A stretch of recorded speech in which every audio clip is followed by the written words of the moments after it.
and welcome to the new episode of Nazariya the Vision. We have with us today CA Sakshi Vinayak Kapoor. वो बताएंगी इस episode में कि income tax act में, income tax forms में और ऑडिट फॉर्म्स में इस बार क्या चेंजेस हुए हैं और आपको किन बातों का ख्याल रखना है. तो आपका स्वागत है. नमस्ते sir, thank you so much for having me here.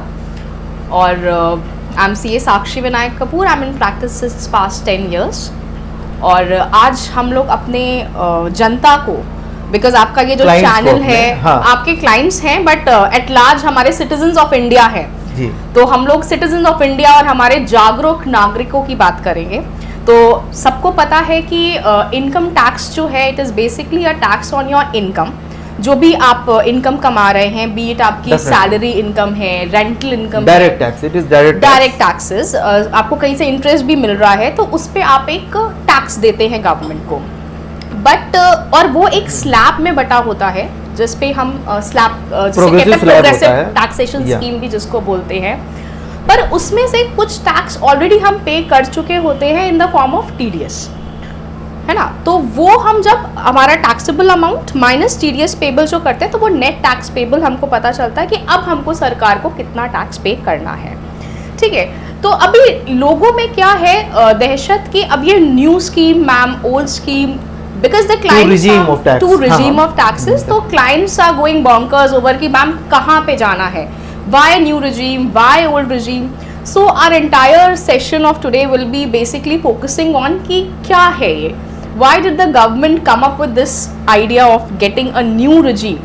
What is the ideology behind the new regime and old regime? Okay, so basically हमारे गवर्नमेंट ने ये टारगेट किया कि लोग इनकम टैक्स देना नहीं चाहते हैं. ठीक, लोग क्या सोचते हैं कि हम ऐसा क्या करें जिससे हमारा टैक्सेशन कम हो जाए, हम इनकम टैक्स कम पे करें, टैक्स बचा ले जाए. लोग ये नहीं सोचते हैं कि टैक्स बचाने की बजाय सेविंग और इवेजन तो अलग बात है. But people you know they are afraid of paying tax. जेब से जा रहा है और उनको डर लगता है इनकम टैक्स पे करने में. तो सबसे पहले तो मैं सबको ये बोलूँगी कि इनकम टैक्स डरने की नहीं, करने की चीज़ है. यू हैव टू एक्चुअली पे टैक्स और आप इस पर फोकस करो ना कि आप अपनी इनकम कैसे बढ़ाओ रादर दैन टैक्स कैसे कम पे करो. भाई इनकम बढ़ाना अपने में एक शान की बात है ना कि मेरी इनकम बढ़ गई. मतलब इनकम बढ़ाने की बात नहीं हो रही, you are talking about income ज्यादा दिखाओ. नहीं, दिखाना नहीं है, actual you strive of earning more income ना. आप कमाने अभी तो चाहोगे ही ना. एक्चुअली जो इनकम है, हाँ, वही शो होगी. मतलब हम लोग ऑफिशियली बोल सकते हैं. देखिए सबको पता है कि ऑफिशियली कितनी होती है और अनऑफिशियली कितनी होती है. तो हम लोग वो उस पर तो बात नहीं हो सकती. हाँ, लेकिन जिस पर बात हो सकती है वो ये है कि जो इनकम है, हाँ, उस पर अगर टैक्स प्लानिंग कोई करता है तो ये गलत तो नहीं है. Tax planning is very sensible. ये है, करना भी चाहिए. But then you should be knowing कि किस तरीके से it is legally correct also, है ना. बिकॉज लीगली करेक्ट नहीं है तो it will be tax evasion instead of tax saving. भाई यही तो डिफरेंस है ना, tax planning and tax evasion में. There is a very thin line of difference. Definitely. तो वही हम बात करते हैं कि हम टैक्स सेविंग कर रहे हैं but our focus should be कि हम अपनी इनकम बढ़ाए कैसे. क्योंकि सबको आजकल एक अच्छी लाइफस्टाइल चाहिए, एक गुड स्टैंडर्ड ऑफ लिविंग चाहिए. एवरीबडी विशेस टू अर्न ना, बट फिर जब गवर्नमेंट को देना है तो फिर क्यों ऐसी बात. It is again tax planning कि इनकम बढ़ानी है.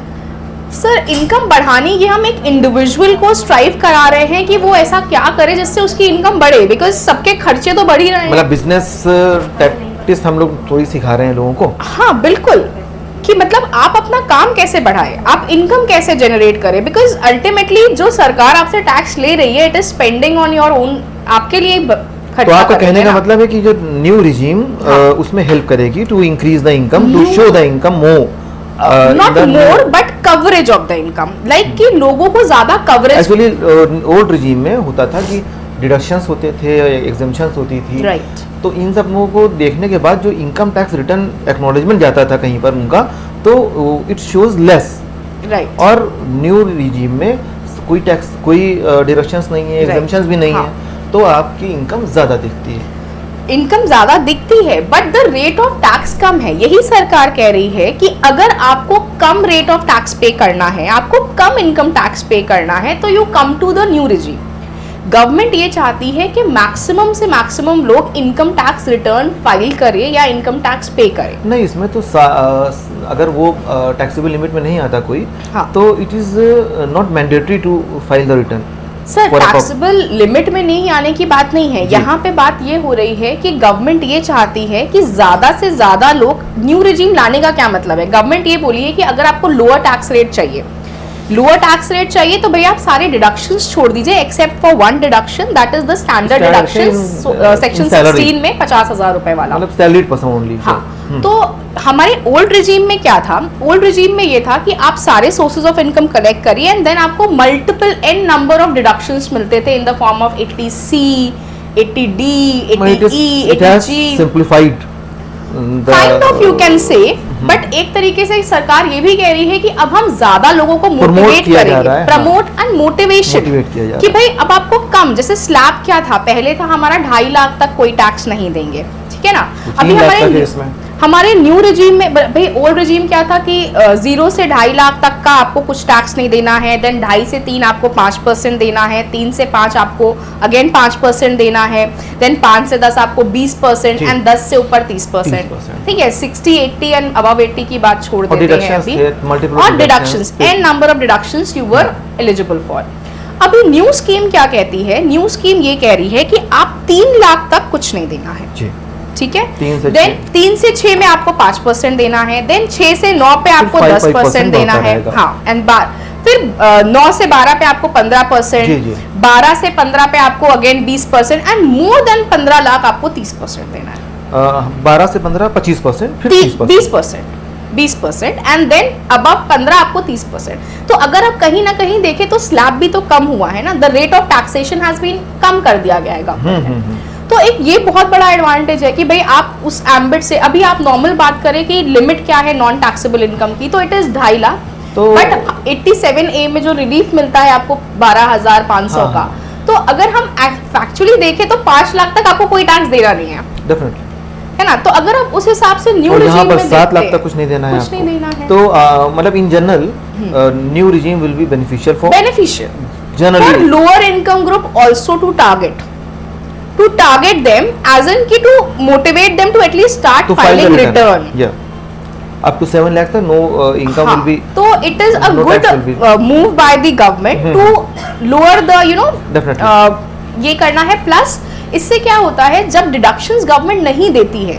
तो गवर्नमेंट को क्या फायदा है, गवर्नमेंट के पास भी एक फिस्कल लोड कम है, एक बजटरी लोन कम है, भाई एक लोड है ना गवर्नमेंट पे कि वो भी डिडक्शन दे रही है आपको, तो कहीं ना कहीं ये भी सरकार पे एक बर्डन है, it is a fiscal burden on the government. Actually वो बर्डन नहीं, एक्चुअली कुछ चीज़ों को प्रमोट किया जाता है, जैसे हाउस कंस्ट्रक्शन को, होम कंस्ट्रक्शन को प्रमोट करने के लिए section 24 will be allowed, but कहीं ना कहीं गवर्नमेंट पे लोड तो है ना उस चीज का। उसके बाद वो है जैसे कि उधर से आ जा रहा है 83 का डिडक्शंस हैं, तो बहुत सारे इंश्योरेंस कंपनीज को और बहुत सारे जैसे नेशनल पेंशन स्कीम को प्रमोट किया जा रहा था, वो सब खत्म कर दिया गया है। तो इसका मतलब है कि आप सेविंग को डिमोटिवेट किया जा रहा है, एक तरह से सेविंग को डिमोटिवेट करने से एजुकेशन को डिमोटिवेट किया जा रहा है, एजुकेशन भी खत्म हो गया, मतलब एजुकेशन सारे डिडक्शंस खत्म हो गए, हटा दिए गए हैं। मतलब ये तो प्रमोट करने के लिए, बर्डन आप ना कहिए उसको, क्योंकि वो तो बर्डन, अगर ये डिडक्शन देता है सरकार तब उसके ऊपर एक फिस्कल बर्डन तो है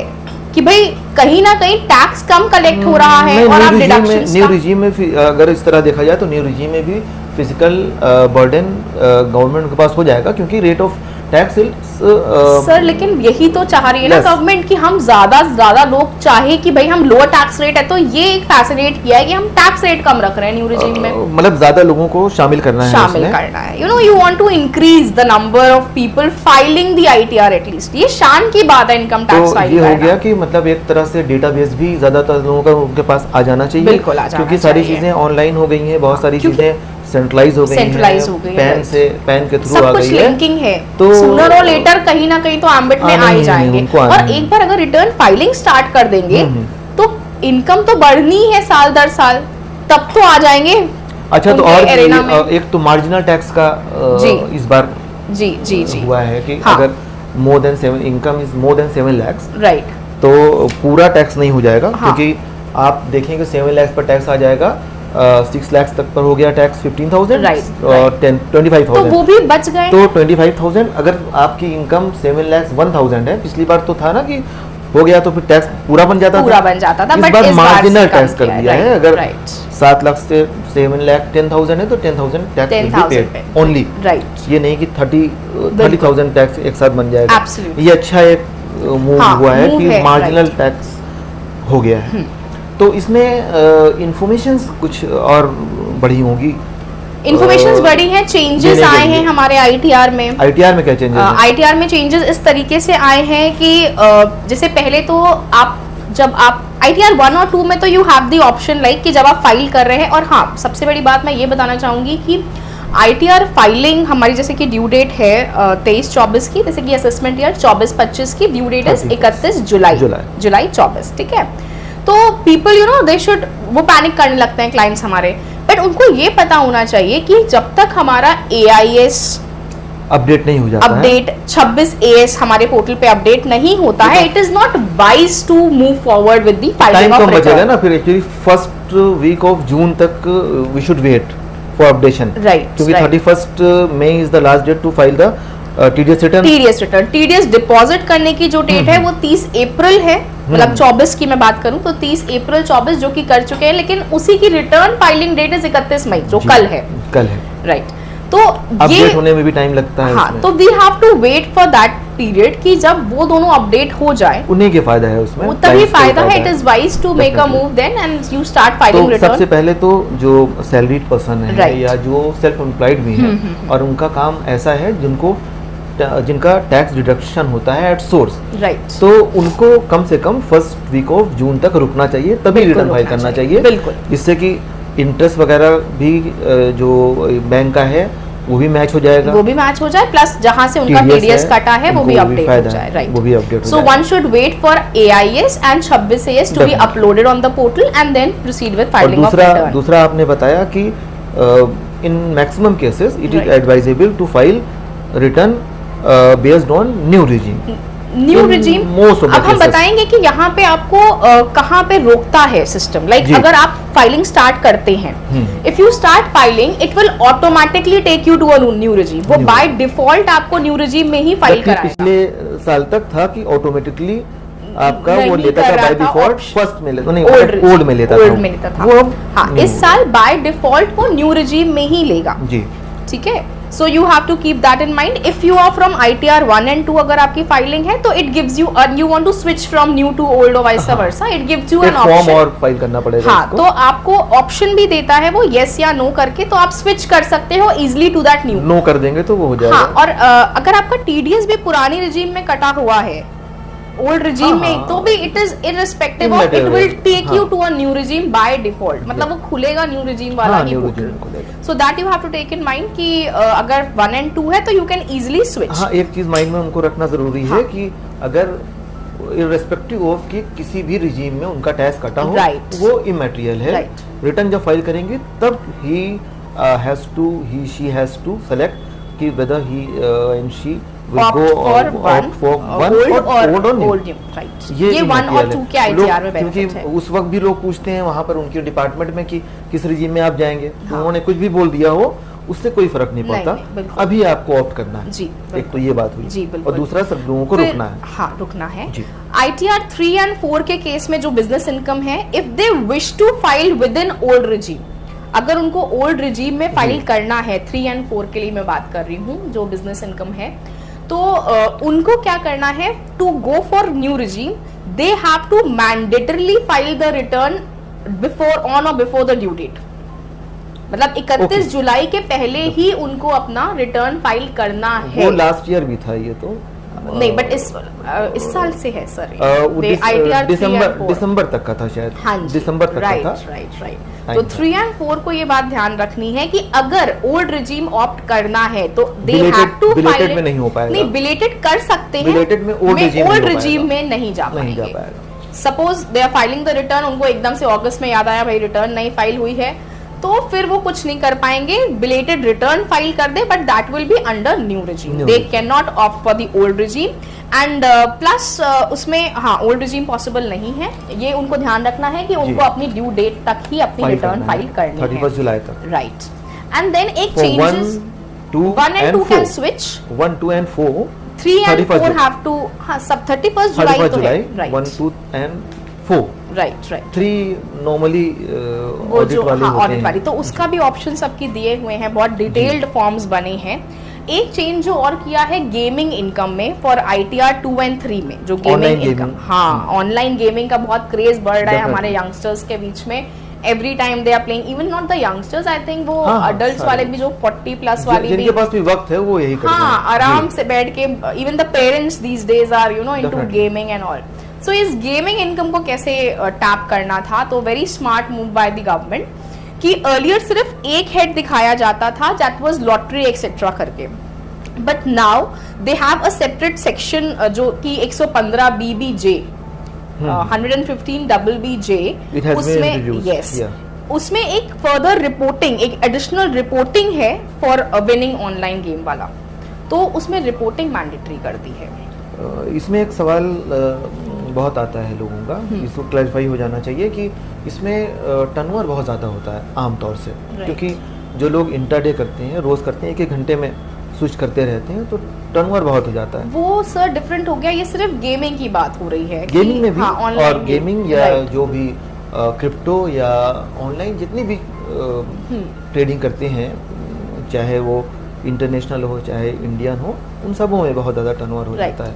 तो उसके लिए कुछ दिया गया है सर दिया गया है, but I don't want to get into that technicalities, हाँ बिकॉज हमारे जो आम जनता है, अगर जिनको नहीं भी पता है, they can switch to that and it is not advisable to get them to that zone, मतलब आई विल प्रेफर दैट, ठीक है। और दूसरी जो चेंजेस इन्होंने गेमिंग में एक बस रिपोर्टिंग हाँ रिपोर्टिंग फिलहाल उन्होंने वो किया है कि पहले एक हेड में होता था, अब एक सेक्शन अलग से रिपोर्टिंग का उन्होंने जोड़ दिया है कॉलम ITR 2-3 में, राइट। अच्छा, एक MSME की बहुत ज्यादा confusion and chaos I can say in the market है, जो चेंज आया है MSME सेक्शन में 43BH, जो कि कहता है कि आपको पेमेंट 45 दिन या 15 दिन 45 दिन 45 days in case of agreement between the parties, right. तो हम अगर 45 डेज या 15 दिन को लेके चले मोटा मोटा, तो बेसिकली ये कहता है कि अगर आपका टैक्स ऑडिट होता है, ठीक है, and there are sundry creditors, आपके क्रेडिटर्स खड़े हुए हैं आपकी बैलेंस शीट में एज ऑन 31 मार्च 24, तो भाई आपको उनका 45 दिन 15 दिन वाला पेमेंट करना है विद इन। रिपोर्टिंग क्या है? रिपोर्टिंग एजिंग वाइज है, प्लस आपका एक एज वाइज क्या एजेस है? 15 45 इस तरह जी जी ऐसा ही है, 15 45 वाली ही है। एंड अमाउंट इन सेक्शन 15 जो MSME एक्ट में भी दिया हुआ है कि if you don't make the timely payment, अगर आप टाइमली पेमेंट नहीं करते हैं तो आपको इंटरेस्ट पे करना है गवर्नमेंट को, and that interest is 3 times the bank rate.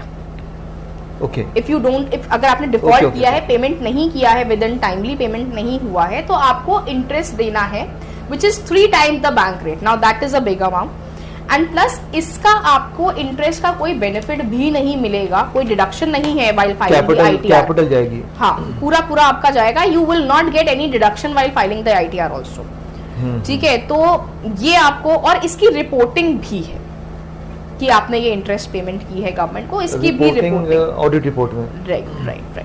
तो ये भी रिपोर्टिंग और जिनका ऑडिट नहीं है उनके लिए क्या है? उनके लिए तो सर इतना स्ट्रिंजेंट लॉ नहीं है ये, बेसिकली इन्होंने रिपोर्टिंग ऑडिट, टैक्स ऑडिट वालों के लिए ही रिपोर्टिंग के लिए मैंडेट है। जो प्रेजेंटिव इनकम फाइल करते हैं, हाँ जी सर, तो आप 2 करोड़ सर, ये हम ITR जिनका टैक्स ऑडिट होता है ना, सिर्फ उनकी ही बात कर रहे थे कि उनके लिए ये रिपोर्टिंग आई है मैंडेट, उनके लिए ऑडिट रिपोर्ट में है, रिपोर्टिंग फॉर्म में नहीं है, ITR में रिपोर्टिंग आ गई है, ITR में रिपोर्टिंग आ गई है। ITR में सिर्फ ITR 3 में है या 4 में भी? ये ITR आपके 356 के लिए है, 356 के लिए ये डिसअलाउंस है, यानी कि जो प्रेजेंटिव इनकम शो करते हैं वो बचे हुए हैं इससे अभी फिलहाल, हाँ जी बिल्कुल, इस साल बिल्कुल 3, 5 और 6 में। 3 में भी अगर ऑडिट में नहीं भी हैं, अगर वो बैलेंस शीट पूरी सबमिट करते हैं, then declaration will be given by the ITR form में रिपोर्टिंग का रिपोर्टिंग है उसमें, राइट आईटीआर उसमें आया है, और आईटीआर फॉर्म में रिपोर्टिंग है अलग से रिपोर्ट। इसके अलावा और कोई नई चीज उसमें नहीं sir, not very appropriate for the, अच्छा, मतलब कोई परमानेंट नहीं है, राइट। और मटेरियल बात कोई और चेंज नहीं, बेसिकली ये रिपोर्टिंग जो थी, और आपको ऑडिट रिपोर्ट में, ऑडिट रिपोर्ट में तो सर अच्छा इंटरेस्ट की बात, हाँ, मतलब ये हुआ कि परचेज कई क्रेडिटर्स होते हैं, हाँ, वो इंटरेस्ट आपको डिसअलाउ हो जाएगा, उसका बेनिफिट आप नहीं ले सकते। परचेजेस जितने की भी परचेजेस हैं, right, purchases will not be disallowed, purchases will not be disallowed, amount of purchase will not be disallowed, penalty will be given to the government, to the income tax, right. मतलब एक अलग कोई वो tax deposit किस में होगा, self assessment tax में होगा सर, ये इंटरेस्ट अलग पेमेंट होगा, आपको सेल्फ असेसमेंट में ही करना पड़ेगा, उसमें कॉलम बढ़ गया होगा, इस बार रिपोर्टिंग का कॉलम भी बढ़ गया, 280 में कॉलम बढ़ गया होगा, ये वाला बढ़ गया, आईटीआर 3, 5 और 6 में भी आपको ये वाला जो पेनाल्टी है, राइट, वो सेल्फ डिक्लेरेशन है, इंटरेस्ट पेनल्टी नहीं बोला गया है, इंटरेस्ट का नाम दिया गया है इन्होंने। ये वाला सेक्शन है, मतलब ये जो 43B, it is applicable with effect from 1st April 2024। हाँ सर, तो आईटीआर भी तो जो हम भर रहे हैं, आईटीआर तो हम भर रहे हैं 23-24 का। सर ये चेंजेस आईटीआर में आ गए हैं, तो वो रिपोर्टिंग वाली रिक्वायरमेंट आईटीआर में डाल दी गई है, लेकिन अभी हम इसको रिपोर्ट क्यों करेंगे, क्योंकि इस तरह से हमने अपनी बैलेंस शीट में या अपने बुक्स ऑफ अकाउंट में इस तरह का कोई प्रोविजन किया ही नहीं। सर प्रोविजन नहीं किया है, लेकिन मैंडेट्स तो आ गए हैं ना, तो ये इसका मतलब तो हो गया indirectly it is applicable from 1st अप्रैल 2023। आपको करना पड़ेगा मुझे लगता है इसमें हम लोगों को थोड़ा स्टडी करना होगा, देखना होगा। एंड देयर इज अभी ये सब एक टेंटेटिव, भाई एमएसएमई के मामले में थोड़ा सा व्हाट आई फील कि government is going to take some time और थोड़ा रिलैक्सेशन देगा, जो मुझे समझ में आ रहा है, otherwise the business people, actually होता ये है ना कि अब तो इनकम टैक्स रिटर्न्स जो फाइल होते हैं, 90% ऑफ द नोटिसेस जो जनरेट होती हैं वो not by the person, any person human, वो कंप्यूटराइज होती है। तो आप उसमें देखेंगे अगर कोई इरेगुलरिटी दिखाई पड़ेगी तो नोटिस विल बी सर्व। कभी कभी तो इमीडिएटली हो जाती है, वो डिफेक्टिव रिटर्न कर दिया जाता है। अगर मान लीजिए सैलरी में TDS 26 AS में कुछ और दिखाया गया है और हम शो कुछ और कर रहे हैं, कम ज्यादा कर रहे हैं, इसीलिए बोला जाता है कि 26 AS और AIS को लेके चले, बिना उसके रिटर्न आप फाइल ना करें। इसीलिए बोला जाता है कि any discrepancy between your showing and 26 मुझे लगता है इस वाले सेक्शन में जो MSME 43B में, इसमें थोड़ा स्टडी या करने की जरूरत है हम लोगों को, क्योंकि it is applicable from 1st अप्रैल 2024। तो कैसे ये इन्होंने दे दिया इस बार? सर रिपोर्टिंग में तो आ गया है, बट मुझे भी ऐसा लगता है कि government will give some relaxation, अभी थोड़ा सा तो इसमें complete relaxation should be given, क्योंकि एक्सटेंशन मिलेगा सर, और क्या रिलैक्सेशन के फॉर्म में यही होगा कि कुछ एक्सटेंड किया जाएगा और फॉर्म में चेंज। हाँ, बैंक अकाउंट्स में चेंजेस आ गए हैं कि अब आपको अपने सारे बैंक अकाउंट्स दिखाने हैं, एंड इट इज मैंडेटरी और मैंडेटरी फॉर ITR 2, 3, 5 और 6। डोरमेंट अकाउंट्स जो डोरमेंट अकाउंट दिखाने की जरूरत नहीं है आपको डोरमेंट अकाउंट दिखाने की बिल्कुल जरूरत नहीं है, बट यस जो आपके बाकी जितने भी अकाउंट्स हैं, जो एक्टिव अकाउंट्स हैं, plus type of accounts, all the types are they are asking for. अगर वो सेविंग है, करंट है, CC, all the types of accounts, dormant accounts को हटा दिया गया है। Dormant account you are not required to show, right. And then changes जो आए हैं 44AD एंड ADA में जो है, जिसमें हम सेल्स का 8% या कैश रिसीट्स में 6% दिखाते हैं एज योर नेट प्रॉफिट। तो इन ITR 4 earlier it was the limit was 2 crore, but now एक कंडीशन है कि अगर आपकी जो डिजिटल टर्नओवर है, जो ऑनलाइन पेमेंट आ रहे हैं, भाई आज कैश 5% से 5% और लेस देन 5%, भाई आजकल क्या हो रहा है, जीपे चल रहा है, UPI scanning and everything, so even government knows कि मोस्ट ऑफ द टर्नओवर भी ऑनलाइन आ रहा है। तो अगर आपका digital turnover is more than 95%, digital turnover और other than cash turnover, digital turnover को बोला गया है, cheque transaction will not be covered in digital, only digital, they have used the word digital. Cheque transaction will not be covered, online खाली बोला गया है कि डिजिटली जो आया है NEFT IMF वो कैश को हटा के जितना अदर देन कैश कर दिया, राइट, अदर देन कैश कर दिया, अदर देन कैश वाले हैं तो वो 44 AD में आ जाएगा 44 AD में 2 करोड़ के बजाय 3 करोड़ की लिमिट हो गई है, एंड 44 ADA में जिसमें हम रिसीट्स का 50% दिखाते थे ऑडिट, हाँ उसमें 50% से 50 लाख से सॉरी 75 लाख हो गया 75 है, लाख हो गया, तो 50% उसमें भी है और 6% और 8% AD में जो है 6%, इसमें 60% होगा ज्यादातर, हाँ। 6% अगर ले लेंगे तो हाँ। 2 करोड़ के बजाय 3 3 करोड़ का audit will not B compulsory, right, the limit has increased from 2 CR because digital payment भी कहीं ना कहीं गवर्नमेंट ही प्रमोट कर रही है, तो audit will not be mandatory, audit voluntarily, right, absolutely that is the case, सिर्फ लिमिट बढ़ाई गई है कि AD में 2 करोड़ से 3 करोड़ एंड ADA में 50 लाख से 75 लाख, 37,50,000 रुपए इनकम दिखा दीजिए, राइट, टैक्स ऑडिट में जो चेंज आया है वहां पे आपको रिटर्न्स में हो गया, रिटर्न्स इतना ही है, रिटर्न्स है, मतलब मोटा चेंजेस इतना ही है, और अब ऑडिट रिपोर्ट टैक्स ऑडिट में जो चेंज आया है that you have to mention your UDN number, आपको मेंशन करना है टैक्स ऑडिट पे ही in ITR 3, 5 and 6, consequently it will not be valid, right, yes, यही रीजन ही है और क्या, पहले भी शो किया जाता था क्योंकि जो शो नहीं किए जाते थे, वॉलंटरी कर ही देते थे, नहीं वॉलंटरी क्या शो नहीं करते थे तो उसमें वो अगर अपना जो ID खोलते थे पोर्टल पे तो उसमें आता था कि ये अभी पेंडिंग दिखाता था, इस बार तो वो एक्सेप्ट ही नहीं करेगा मेरे ख्याल से, क्योंकि उसमें मैंडेट कर उसमें ये होता था कि कभी-कभी हम लोग बाद में UDI जनरेट कर लेते थे कि अभी फाइल कर दो, लास्ट डेट है, फटाफट बाद में कर लेंगे 15 डेज के अंदर, राइट, तो अब ये है कि पहले UDI जनरेट करना है, हाँ, और आपको टैक्स ऑडिट में मेंशन करना है, file the audit report, right, उसके पहले नहीं कर सकते, बिल्कुल, एक ये फर्क चेंज आया है। देन आपको रीजन भी बताना है कि why are you going for audit 44 AB में, कि आपकी लिमिट 1 करोड़ से ऊपर है या 2 करोड़ से ऊपर है, रीजन बताना है आपको, reason for audit, reason for audit, वो तो पहले भी था, reason for audit sir mandate कर दिया गया है ये सब चीजें, बस इतनी सी बात है। आपको ड्यू डेट सिलेक्शन भी करने का वो ऑप्शन दिया है कि आप ड्यू डेट सिलेक्ट कर ले कि आपकी ड्यू डेट क्या है, जुलाई है, 31 जुलाई है, 31 अक्टूबर है, 31 दिसंबर है, हमारी ड्यू डेट मतलब जो जिनका ऑडिट हो रहा है उनकी ड्यू डेट ऑफ ऑडिट की ड्यू डेट जो भी है 30 सितंबर है सर, वो सबके वाइज अलग अलग उन्होंने दे दिया है कि आप सिलेक्ट कर लीजिए, बस सिलेक्शन का एक ड्रॉप डाउन ऑप्शन उन्होंने दे दिया है, this is the change in the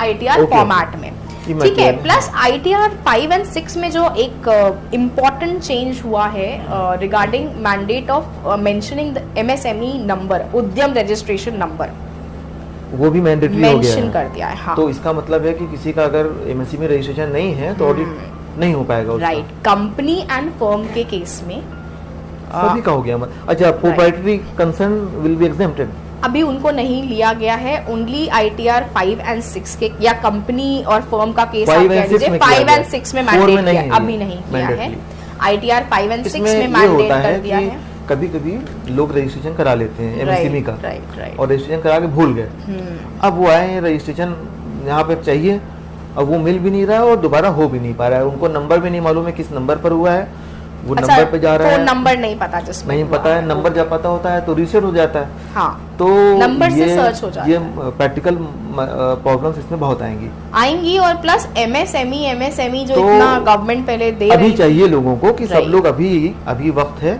अभी सब लोग ये देख लें कि उनका MSME रजिस्ट्रेशन है, अगर है तो अभी से वो नहीं है तो करा ले, एंड देन दिस उद्यम registration number will be mentioned, जैसे पैन अपने पास रहता है, हाँ, सेव उसी तरह उसी तरीके से, it is a very important document sir, people take it very lightly, but ये एक इम्पोर्टेंट डॉक्यूमेंट है आपका और आपको काम आना है, और अब तो ITR 5 and 6 में आपको मेंशन भी करना है, तो you should be having this number with you. एक तो हो गया MSME ये, और एक MSME का हो गया चेंज जो 15 और 45 डेज, राइट, हाँ, वो आप इसमें बहुत सारे सवाल हालांकि और भी आ रहे हैं कि 15 डेज और 45 डेज है जो दोनों, हाँ, तो वो कैसे लोग को अपने इनवाइसेस में चेंज करने हैं या सर ये है बहुत ना? ये डिटेल अलग टॉपिक है, ये detailed तो topic है। एमएसएमई पे एक अलग से होना हाँ चाहिए। जी, चलिए तो फिर ये बात तो करेंगे उसके लिए। हाँ, और एक चेंज एलआईसी के उसमें आया है चेंजेस ITR 2 and 3 में कि अगर आपका प्रीमियम 5 लाख से ऊपर आप दे दें, number 10 IA has to be filed and then acknowledgement number आपको उसमें बताना है, और 80 DD में you have to tell the relationship जो आपका डिपेंडेंट का है, आपका रिलेशनशिप उसके साथ है, you have to mention that, और दोनों का पैन भी लगना है इसमें। ओके, डिपेंडेंट का भी पैन लगना हाँ, है। दोनों का पैन भी अपडेट होना है, और इतना ही था 80 इसके अलावा उसमें वो भी है कि जो सर्टिफिकेट है हाँ जी। उसका भी रेफरेंस देना है उसमें, जो certificate you have taken from the medical authority, disability certificate office में, हाँ वो था, विल बी इनक्लोज्ड और वो रेफरेंस पहले नंबर भी विल बी था, गिवन, एक्नॉलेजमेंट नंबर बोल रहे हैं ना, reference number will be given, I think देता है। ठीक है, और एक और मेजर चेंज आई है जो हमारे टैक्स ऑडिट केसेस में ITR 3 and ITR 5 in case of firm में, कि पहले ITR 3 को हम E-वेरीफाई कराते थे जब, तो अब हम E-वेरीफाई तो हमको DSC लगानी पड़ती थी सर, अगर आपको पता हो तो हम DSC से ITR 5 जो कर सकते हैं। ITR 3 में हम DSC इंसर्ट करके ही उसको वेरीफाई करते थे।